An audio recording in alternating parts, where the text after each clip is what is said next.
Aujourd'hui, dans Fleurs et Flore, nous allons vous présenter la forêt. Cette chose, cette immensité de la nature, je ne saurais comment la désigner, tellement c'est quelque chose d'incroyable. Mais pour cela, nous allons avoir affaire à Monsieur Dupontin, qui va nous expliquer toutes les merveilles de cette nature. Monsieur Dupontin? Monsieur Dupontin? Bonjour, je parlais aux oiseaux. Ah, bien sûr. Alors, parlez-nous de la forêt. C'est bien un élément très important pour nous les hommes, mais ce que les gens ont tendance à oublier, c'est qu'elle est faite d'êtres vivants. Parce que oui, les animaux sont vivants, bien entendu, mais les arbres aussi, les arbres vivent. Ah bon? Expliquez-nous ça en détail, Monsieur Dupontin. Eh bien oui, madame, les gens ont tendance à l'oublier, comme vous en êtes la preuve vivante. Un arbre est vivant, un arbre se nourrit de minéraux, un arbre vit comme nous autres. Et ça, madame, les gens ont tendance à l'oublier. Et en quoi est-ce important pour vous, la forêt? Eh bien, la forêt, pour moi, c'est bien plus qu'une vocation. Pour moi, la forêt, c'est vraiment vital. La forêt, c'est la chose. Ça va, Monsieur Dupontin? Monsieur Dupontin? Eh bien, Monsieur Dupontin, parlez-nous des habitants de la forêt maintenant. Oui, évidemment. Ne m'apprenez pas mon métier. Mais excusez-moi. La forêt, en effet, est composée d'animaux. Oui. Mais en particulier les sangliers. Le sanglier est comme le loup blanc de la forêt. Ah, parlez-nous des sangliers alors. J'y venais, mademoiselle Dupin. Alors, Excusez-moi.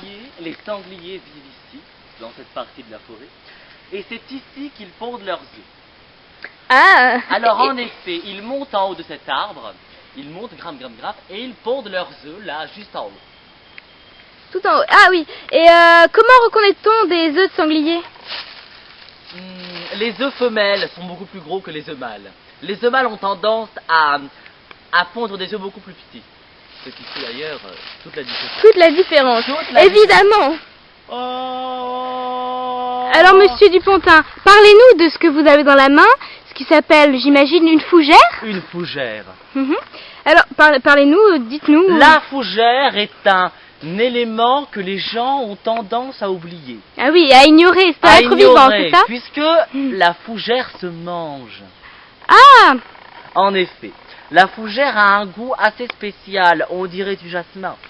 Dans une salade de gésier, par exemple, la fougère est indispensable pour la bonne gastronomie du monde.